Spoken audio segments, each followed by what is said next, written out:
As we wrap up another week of WWE programming, there's another one right around the corner. What can we expect from Monday Night Raw? What can we expect from Friday Night Smackdown? There's only one way to find out. Before we get into it, though, make sure to hit that button, subscribe, hit that bell for notifications. We're trying to post every day here, so come, be a part of it. Be a part of this journey with us. Now, let's talk wrestling.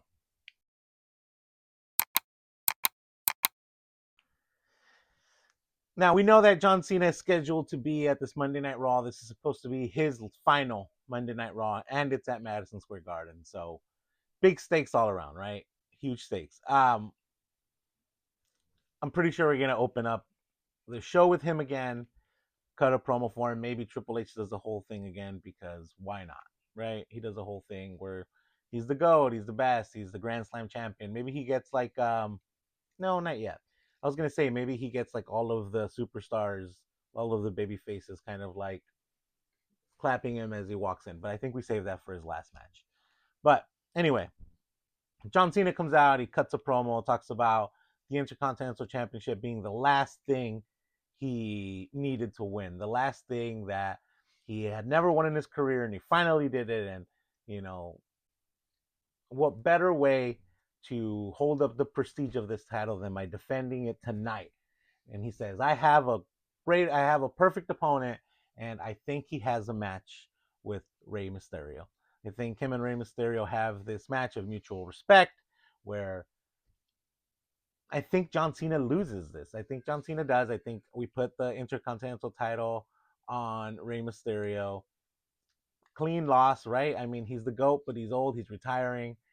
He puts he puts the youngster that is Rey Mysterio up as he leaves. Um, yeah, I think Rey Mysterio wins. I think Rey taking this title to that match with Dominic Mysterio in Survivor Series War Games. It's not needed, right? But I do think that it helps elevate that match. It puts higher stakes on that match, and I think it would. I think it's the right choice. I don't think that. And I was listening to uh, Chris Van Chris Van Vliet uh, podcast this week, where he talks about how that final match should just be about it being John Cena's final match. It shouldn't be a match for the Intercontinental title. It shouldn't be like the importance of this match isn't winning the title. The importance of that final match is just being John Cena's final match, and I agree with him. I wanted to give him credit for that because it's not my idea, but he said it, and I was like, no, that makes perfect sense. So I think John Cena loses his title to Rey Mysterio on Monday night, taking that title into Survivor Series War Games, and John Cena and Rey kind of hug it out in the ring as like their last time ever facing each other. John Cena raises Rey Mysterio's hand. As that happens, he gets attacked from the back by one of, if not all of, the big bads from the Survivor Series War Games match, right? Maybe Rey Mysterio leaves the ring to like let John Cena address the crowd at Madison Square Garden one last time. And then as he's doing that, he gets attacked by Braun Breaker, Bronson Reed, Drew McIntyre, and Logan Paul. You know what? It's actually really. I'm glad that the one name I forgot was Logan Paul. Maybe even we get the fifth member, which I think will be Brock Lesnar. Maybe it's just Brock Lesnar that attacks him. But either way, I think someone in this faction, someone that will be a part of this match, is who attacks John Cena post match, and then John Cena gets he gets saved by the babyface group. You know, CM Punk comes out, Cody Rhodes comes out, the Usos come out, and we have our rounded teams for Survivor Series War Games, and that's how we set up the match here. So I think that that's what's happening with John Cena tomorrow. I don't know. Let me know what you think. We have some cool matches already scheduled for Monday. Also, we have the two tournament matches right between Solo Sikoa and Gunter. Gunter's return, great. Javon Evans, I think it's his first time on Monday Night Raw. I don't remember if he's been on Raw before. I know he's been on SmackDown, but great match. Unfortunately for Javon Evans, I think Gunter is taking this. Gunter has to win. The rumors ever since the speculations, ever since John Cena's final match was announced, was that Gunter would be the person to retire John Cena. And if he's not, cool. I hope there's something cool planned. I think just because we've been talking about it since the beginning, it's kind of like, oh, do I really want to see that? But either way, I think Gunter is going to make it pretty far in the tournament if he doesn't win it outright. And so, yeah, I don't think Javon Evans is winning any match on Monday night. It's going to be a good match. Javon Evans is a hell of a performer, and it's going to be a very good match. But Gunter is definitely winning this. We also have Solo Sikoa against a mystery opponent. Who will that mystery opponent be? I think seeing Zack Ryder. I think seeing Zack Ryder be the mystery opponent this last week on Friday Night Smackdown against LA Knight was really cool, but it kind of gives us an insight as to who these mystery opponents are going to be. They're going to be TNN guys. Sorry to burst your bubble. It's not going to be Edge. It's not going to be Jericho. Like I've said before, there's no way they're going to get a pop on a random Monday Night Raw because this is a random Monday Night Raw instead of getting a huge pop at a PLE or even Saturday Night by the event. Now, do I think that there's no chance of them being a part of this match? No. I do think that there's still a possibility of them being a part of Saturday night's main event somehow, some way. Like I listening to CVV, like I said, I don't want to, I don't want this channel to be here's what I heard on CVV channel, but it makes a lot of sense, right? Maybe somebody gets attacked backstage, maybe somebody interrupts and makes it a triple threat match. So there is still a possibility of maybe an Edge or a Jericho at some point. I don't think that that is going to be Solo Sikoa's opponent tomorrow. For Solo Sikoa's opponent tomorrow, I'm thinking, you know, Joe Henry. All right, he's not here. I'm thinking maybe Joe Henry. Maybe we get. I don't know why, but I've had this feeling ever since the mystery opponent thing was announced that Jeff Hardy needs to be a part of this, right? Jeff Hardy would be a fun addition to. Oh, can he be John Cena's final opponent? They have history, obviously. So I'm thinking. I honestly am thinking that Jeff Hardy will be Solo Sikoa's opponent, and it doesn't hurt Jeff Hardy if Solo Sikoa wins. It doesn't hurt Solo if Jeff Hardy wins. I do think that if we're trying to build up this big bad team that is the MFTs, I think Solo Sikoa has to win tomorrow. It would be fun if someone like Jeff Hardy were to win, obviously, but he doesn't need it. Solo Sikoa needs to win. So whoever that mystery opponent is, if it is Joe Henry, if it is a returning somebody, I don't think there's also I also heard that maybe it's a returning Chad Gable. I don't think this is how you return Chad Gable. I think you would just say it's Chad Gable. I mean, you did that with Gunter, right? You would just say it's Chad Gable. You would just say it was a main roster superstar if that were the case. But anyway, I think Solo Sikoa gets the win against whoever it is because he needs the win. Plain and simple. Then we get Becky Lynch against Maxxine Dupri for Becky Lynch's Intercontinental Championship. As much as I want, and I've been saying this I've said this week after week, I think we need to just pull the trigger on Maxxine Dupri. Who cares? Who cares? Right? Like the whole character, the whole Becky Lynch character is like the story they're telling is that she's spiraling, right? Like she doesn't trust anyone. She thinks everyone's out against her and she's spiraling. Let's use that. Let's put the title on Maxxine Dupri. We can have Maxxine Dupri lose it next week. Who cares? It doesn't matter. Let's let's give her flowers. She's improved a lot. Realistically, would she, from everything we know, would she win against Becky Lynch? No, no. But who cares? Let's try something new. Let's try something different. Like I said, we can always take it off of her in a week. But realistically, what I think is going to happen is I think Becky Lynch is going to win. I think Becky Lynch is going to attack Maxxine Dupri after the match, right? Kind of, this is what you wanted. Kind of the whole big bad guy Becky that we've been seeing, right? This is what you wanted, right? You wanted to be a part of the big show. You wanted to be a part of the big picture. This is what you wanted, right?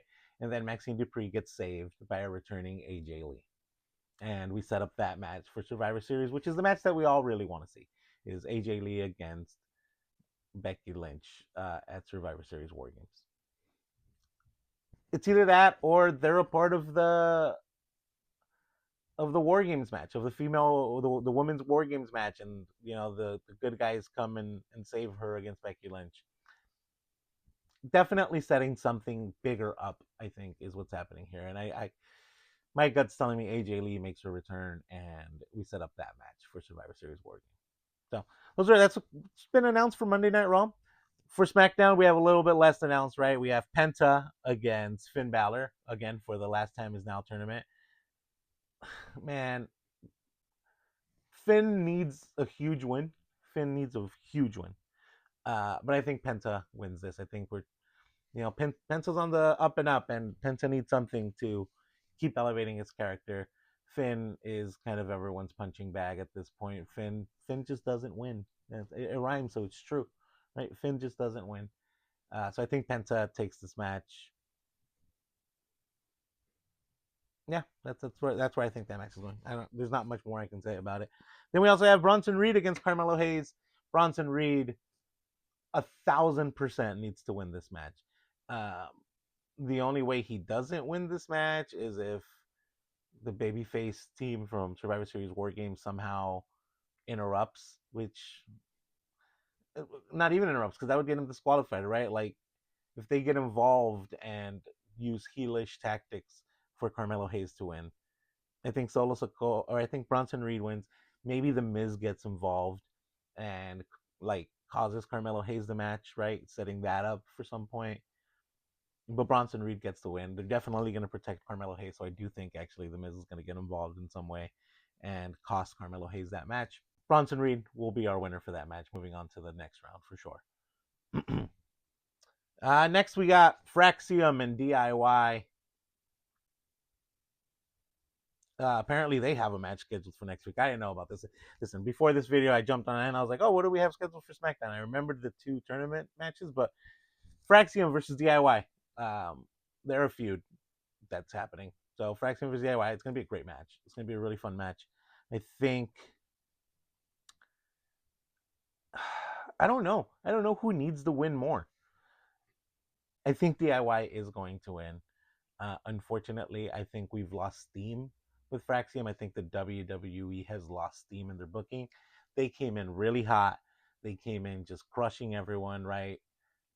Challenging for the tag team titles, right? Just surprising a whole lot of people. Just not surprising, but impressing a whole lot of people. I think WWE booking has lost steam with Fraxium, and I think DIY gets the win. And it helps Tommaso Ciampa in his case of challenging for that U.S. title at some point. Speaking of the U.S. title, we have. My brain just went boop for a second. We have the U.S. title open challenge with Ilya Dragunov. Who, who do I think is going to answer this challenge this week? I don't know. I don't know. I don't have a name. I can't think of who it could be. Uh, maybe you know what? Maybe it's Tongaloa. Maybe Tongaloa finally. No, not Tongaloa. Sorry, Tomatonga. Maybe Tomatonga finally rises to the occasion. He answers the challenge. We've had them do some backstage stare down sessions for this title, or not for this title. Sorry, we've had them stare each other down backstage. I think it is ultimately leading to Tomatonga winning the Intercontinental Championship, and maybe he does it on Friday Night Smackdown this week, and we set up some sort of triple threat match between Tommaso Ciampa, Ilya Dragunov, and Tomatonga. Maybe for Survivor Series, that'd be fun. That'd be a really fun match for Survivor Series. So maybe. We also have, I actually forgot to write this down on this paper that you guys can't see, but we also have, they announced that there would be a Chelsea Green celebration for her winning the U.S. title. I think we have uh, Sister Abigail, Nikki Cross. That is the name that escaped me for a second. I think we have Nikki Cross interrupting this in some way, right? It all goes black. Nikki Cross is in the middle of the ring. Let's put this belt on Nikki Cross. Why not? Why not, man? Let's. I know it isn't what the White Six stand for. I know it's not what's important to them as titles, but let's put it on Nikki Cross. Let's have her have at least a match, uh, a singles match as a singles contender, as a singles superstar. Man, I can't speak today. Sorry, but I think Nikki Cross interrupts, and I think we set up that match probably for next week on SmackDown. So yeah, I don't know. Let me know what you guys think. I like doing these type of videos because it's nice to know what to expect from the following week of WWE programming. There's obviously, maybe not obviously, right? But there's probably going to be more matches than this on these nights. But I don't know. Seems pretty fun. A lot of these matches, the Javon Evans Gunther match is going to be great. And then obviously, right, we want to see who that mystery opponent is against Solo Sikoa. So I don't know. Let me know in the comments what you think. Let me know if you're excited for Monday Night Raw. Let me know if this like lull is also hitting you. Also, like, I don't know, man. Like, just like this, like before New Year's season, before we get into Royal Rumble season, just feels like it drags. It drags so much. And like, yeah, the War Game matches are fun and they're fine. And they're always good matches, but like they don't really mean anything. No one really wins anything. I don't know. Let me know what you think in the comments. Since you made it this far, make sure to drop a like. Make sure to hit that follow button. Make sure to come and be a part of these videos every day that I try to post. Let me know what you think about this coming up week with Monday of WWE programming. Who do you think John Cena is going to face on Monday? Do you think he's going to be a part of that War Games match? Who do you think the fifth guy in the heel team is going to be? Oh, let me know in the comments what you think. Anyway, thank you guys so much for joining. Again, since you made it this far, make sure to drop a like.